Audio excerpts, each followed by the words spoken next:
Ya, akhirnya satu persatu oposisi mulai mengakui kinerja Jokowi.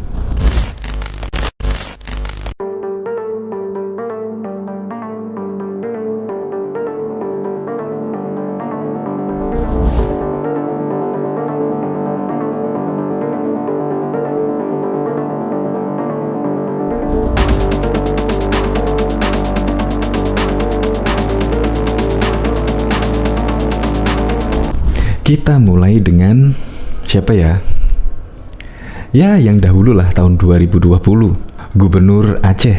Pada waktu itu ketika kunjungan kerja Presiden Joko Widodo, Gubernur Aceh meminta maaf dan mengaku khilaf di masa lalu. Nah, usut punya usut.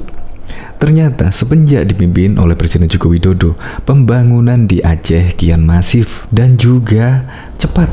Bahkan tol sudah dibangun pertama di Aceh. Ya, kemungkinan sehingga Gubernur Aceh sangat berterima kasih kepada Presiden Joko Widodo dan mengaku khilaf dan meminta maaf. Tetapi Presiden Joko Widodo menjawab dengan santai, yaitu Jokowi menghargai setiap hak politik. Yang kedua adalah Gubernur Sumbar ya. Pada berita waktu lalu, kalau nggak salah juga Mahyeldi dari fraksi PKS, kalau nggak salah sih, coba di googling aja, menyampaikan jika Jokowi sangat luar biasa. Bayangkan, sore Jokowi telepon ke Gubernur Sumbar, tak taunya bantuan keesokan harinya sudah datang ke Sumbar. Dan Gubernur Sumbar pun serasa kayak mimpi, begitu cepat bantuan Presiden Jokowi datang ke Sumbar. Nah, yang ketiga, ya tentunya Amin Rais. Amin Rais pada waktu 2018 yang lalu menantang Presiden Joko Widodo untuk merebut kembali Blok Rokan yang dulu dikelola oleh Amerika Serikat dan sekarang sudah di tangan pemerintah. Dan sekarang ini tepat pada 9 Agustus kemarin akan dikelola oleh PT Pertamina.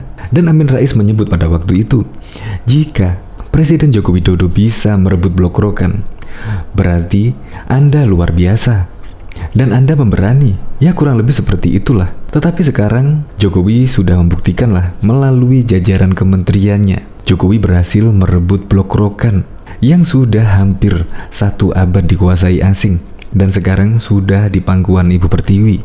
Ya, keren kan? Untuk lebih lengkapnya simak berita berikut ini, Good News Indonesia.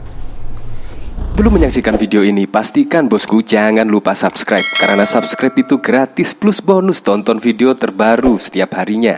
Jangan lupa ya. Satu persatu oposisi mengakui kerja Presiden Jokowi. Bantuan dari Presiden Joko Widodo untuk penanganan pandemi ini di Sumatera Barat datang lagi. Bantuan berupa konsentrator oksigen itu merupakan realisasi percakapan telepon yang dilakukan Jokowi dengan Gubernur Sumbar, Mahyeldi 2 hari lalu. Saat menerima kedatangan bantuan tersebut di Istana Gubernur, Mahyeldi menyebut Jokowi luar biasa. Dia mengapresiasi bantuan yang direalisasikan dalam waktu yang sangat pendek. Kami berterima kasih kepada Bapak Presiden. Alhamdulillah, dalam waktu yang pendek, di telepon sore, besoknya bantuan datang. Dan hari ini datang lagi, luar biasa. Sekali lagi kami sampaikan terima kasih, ujar Mahyeldi kepada wartawan pada Sabtu 7 Agustus 2021. Bantuan yang dikirim Jokowi tersebut adalah konsentrator oksigen berjumlah 113 buah. Tak seperti oksigen medis yang disuplai dari unit industri melalui tabung. Konsentrator oksigen merupakan perangkat yang dapat dioperasikan di rumah. Konsentrator oksigen dapat digunakan dengan menyambungkan ke aliran listrik atau baterai. Alat ini menyaring nitrogen dari udara di ruangan yang mengubahnya menjadi oksigen sehingga bisa diberikan ke pasien pandemi. Hadirnya konsentrator oksigen diharapkan dapat mengurangi kebutuhan pengadaan tabung oksigen dalam jumlah yang banyak. Bantuan konsentrator oksigen itu merupakan bantuan kedua yang dikirim Presiden Joko Widodo. Sebelumnya, Jumat 6 Agustus sore, bantuan untuk membantu penanganan pandemi berupa obat-obatan juga sudah sampai di Padang. Selain bantuan dari Presiden Jokowi, di kesempatan yang sama, Gubernur juga menerima bantuan 50 unit ventilator oksigen dari Kemenkes Republik Indonesia serta 12 ton oksigen dari PT Indah Kiat Riau yang dikirim melalui Asiana Gasindo. Atas nama pemerintah Provinsi Sumatera Barat, kami sampaikan terima kasih kepada Bapak Presiden Republik Indonesia, Menteri Kesehatan beserta jajaran, BNPB dan PT Indah Kiat yang sudah memberikan bantuan untuk penanganan pandemi ini di Sumatera Barat. Semoga pengendalian pandemi di Sumatera Barat akan semakin baik. Harap Mahildi. Distribusi bantuan akan diatur oleh Dinas Kesehatan Provinsi Sumbar untuk pihak yang membutuhkan. Sumbar masih menunggu kiriman ketiga dari Presiden berupa tambahan vaksin. Diketahui Presiden Joko Widodo merespon permintaan maaf PLT Gubernur Aceh Nova Iriansyah terkait kesilapan di masa lalu. Jokowi menilai masa pemilu sudah selesai. Jokowi awalnya menyinggung kilas balik pembukaan Asian Games 2018. Ketika itu, perhelatan olahraga internasional itu menampilkan tarian Ratoh Jaro dari Aceh. Menurut Jokowi, tarian tersebut sangat dinamis dan menggambarkan budaya tanah rencong. Setelah itu, barulah Jokowi menanggapi permintaan maaf Nova. Tapi tadi ada permintaan maaf atas kekilafan dari gubernur. Ya, saya jawab, jangan salah pengertian. Kemarin pemilu dan pilpres telah berjalan dengan sukses dan aman, kata Jokowi dalam sambutannya di Kenduri Kebangsaan yang digelar di Sekolah Yayasan Sukma Bangsa di Berun, Aceh pada Sabtu 22 Februari 2020 yang lalu. Jokowi menegaskan, menghargai hak politik warga negara. Dia meminta warga tidak salah paham. Dan saya sangat menghargai hak-hak politik yang telah dikerjakan oleh seluruh masyarakat Aceh. Saya sangat menghargai, jangan salah pengertian. Waduh, jangan-jangan nanti Bapak Presiden gak pernah ke Aceh lagi. Jelasnya disambut tawa pengunjung. Menurutnya, anggapan seperti itu merupakan kekeliruan besar. Jokowi mengaku sangat menghargai hak-hak politik dari provinsi dan masyarakat manapun di seluruh Indonesia. Pemilu sudah usai, pilpres juga sudah usai. Marilah sekarang konsentrasi kita ke arah pembangunan, dan Aceh memiliki kekuatan, memiliki potensi, karena ini adalah daerah modal sumber daya alam, modal sumber daya manusia. Saya tahu, karena saya tahun 86, 87, 88 berada di Lok Sumawe dan di Aceh Tengah, ungkap Jokowi. Sebelumnya, Nova dalam sambutannya bersyukur Jokowi sudah berkali-kali datang ke Aceh. Setelah itu, dia meminta maaf atas kesilapan di masa lalu. Atas nama rakyat dan pemerintah Aceh, Bapak Presiden kami mengucapkan selamat datang kepada Bapak dan rombongan, dan mohon maaf kalau ada kesilapan kami di masa lalu, kata Nova disambut tepuk tangan oleh para undangan. Juga diketahui, mantan Ketua Dewan Kehormatan PAN, Amin Rais, pernah melayangkan tantangan kepada Presiden Joko Widodo untuk mengambil alih pengelolaan blok minyak Rokan, tepatnya pada tahun 2018 yang lalu. Tantangan Amin itu kini telah dijawab.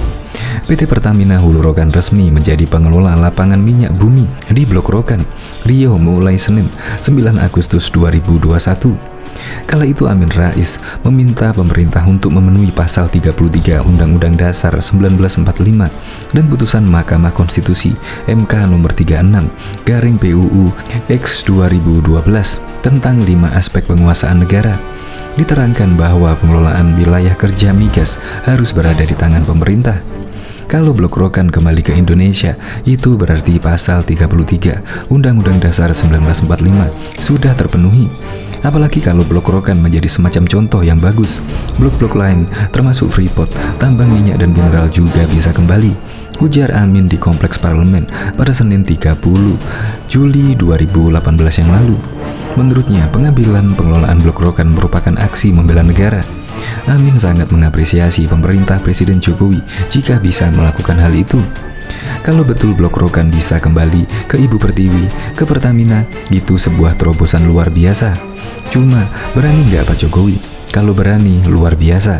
Kalau nggak berani, ya apa boleh buat, kata Amin yang saat ini menjadi petinggi Partai Umat itu. Anggota Komisi 7 DPR RI, Kardaya Warnika, mengingatkan ada beberapa pekerjaan rumah yang harus diselesaikan PHR setelah menerima alih kelola Blok Rokan. Pertama, proses transfer data, penelitian dan pengembangan Enhanced Oil Recovery dari Chevron ke PHR. Menurutnya itu sangat penting untuk meningkatkan produksi minyak di Blok Rokan. Tanpa hasil riset itu, PHR bisa kesulitan untuk meningkatkan produksi minyak Blok Rokan. Pada prinsipnya, Eyor membutuhkan tahapan yang cukup panjang. Bahkan terkadang waktu 10 tahun pun tidak cukup, ujar Kardaya di Jakarta pada Selasa 10 Agustus. Anggota Komisi 7 DPR RI Mulyanto menambahkan, ahli kelola sumur tua seperti Blok Rokan bukan hanya perlu transfer data, knowledge dan SDM yang mulus, namun perlu juga tambahan investasi, pengetahuan dan teknologi baru. Bila tidak, maka produktivitas lifting akan terus berkurang. Dislain secara alamiah, Pertamina perlu mengembangkan investasi untuk peningkatan dan penerapan teknologi pengeboran yang terbuat efektif dan efisien seperti teknologi Eyor. Hal itu perlu dilakukan untuk mempertahankan kinerja lifting yang sekarang ada, bahkan untuk lebih meningkatkan produktivitas lifting minyak Blok Rokan, ujar Mulyanto. Terlebih lagi, lanjutnya, Indonesia memiliki semangat untuk meningkatkan lifting minyak nasional menjadi 1 juta barel per hari di tahun 2030. Tentu ini menjadi pressure bagi manajemen PHR untuk secara smart membuktikan kinerjanya, pungkas Mulyanto.